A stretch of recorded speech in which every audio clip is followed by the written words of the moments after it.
اگر واجب طواف جو ہے مغرب کی سنت سے پہلے پڑھے جائیں، نہیں پہلے پڑھے جائیں کیونکہ وہ واجب ہے.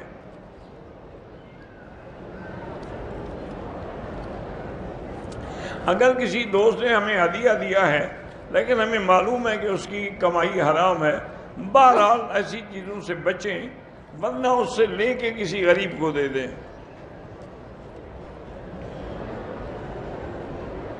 ہم یورپ میں رہتے ہیں اور ایک نائٹ کلب میں کام کرتے ہیں، بس یہ تو کمائی حرام ہے، وہ مسجد میں نہ لگائیں.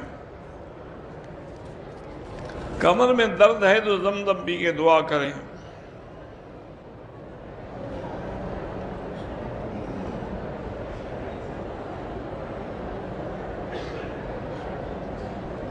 ایک آدمی نے اپنی بیوی کے لیے طلاق لکھ کر کسی جگہ رکھ دی اور کسی دوسرے بندے سے کہا کہ میری بیوی کو بتا دو کہ میں نے طلاق لکھ کے رکھ دی ہے. عورت نے کہا کہ نہ اٹھائے، طلاق ہو گئی.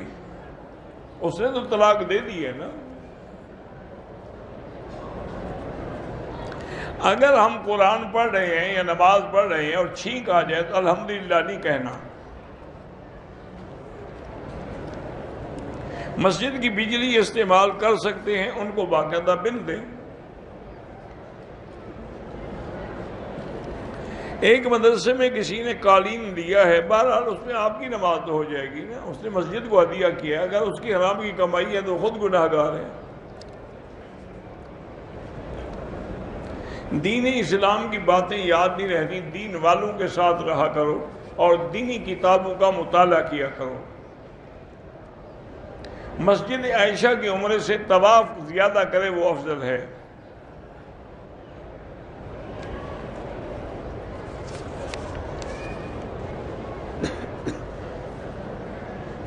آب زمزم میں پانی ڈالنا ہوتا ہے تو زمزم میں پانی ڈالے یا پانی میں زمزم، دونوں ایک ہی بات ہے، اور کیا فرق پڑتا ہے؟ کہ نہ ڈالے، خالص زمزم دے جس کو دے.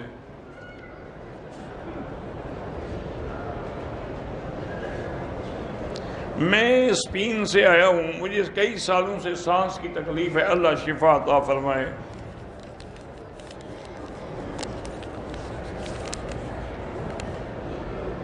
میرا نام احمد ہے، میری ماں کے لیے دعا کہ اللہ ان کو شفا عطا فرمائے.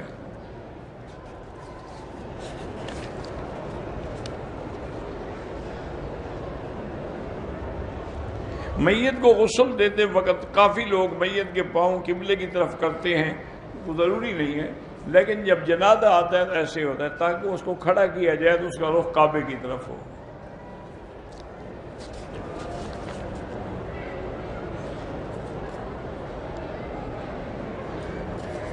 ہمارے دو ساتھی سید منور شاہ بیمار، اللہ شفا عطا فرمائے. میں مکے آئی، عمرہ کیا، مدینے چلی گئی، واپسی پہ حیض آ گئے، ختم ہوئے، پھر عمرہ کیا، کوئی دم نہیں ہے. عمرہ کر رہے تھے، طواف کرتے چکر بھول گئے، سارا عمرہ کر لیا، احرام بھی ہوتا، کوئی دم نہیں ہے. انسان ہے، کوئی ایک آدھا چکر بھول گیا تب بھی عمرہ ہو گیا.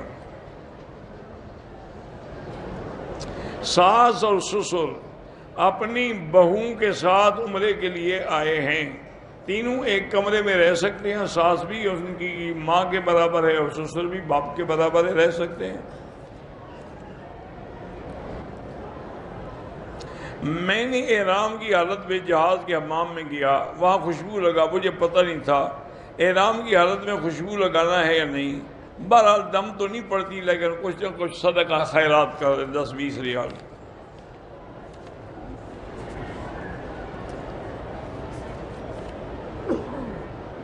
تہجد کی نماز جو ہے وہ نفل ہے اور اس کی 8 رکعتیں ہیں، باقی جتنا اللہ توفیق دے، زیادہ بھی پڑھ سکتے ہیں، کم بھی پڑھ سکتے ہیں.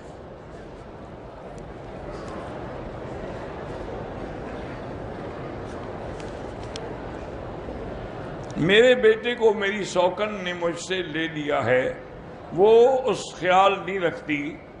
میں بہت پریشان ہوں، میں چاہتی ہوں میرا بچہ مجھے واپس مل جائے. میرا شوہر بھی اس کا کہنا مانتا ہے. آپ 2 رکعت نماز پڑھ کے اللہ سے دعا کریں، اللہ آپ کی مشکل حل کرے. میری شادی کو 10 سال ہو گئے، اولاد نہیں ہو رہی.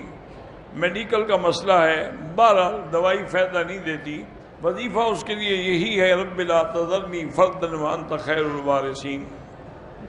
میں 5 ماہ سے بے روزگار ہوں، استغفار زیادہ پڑھا کرو، شادی کے لیے بھی سورۃ الرحمن پڑھ کے دعا کیا کرو۔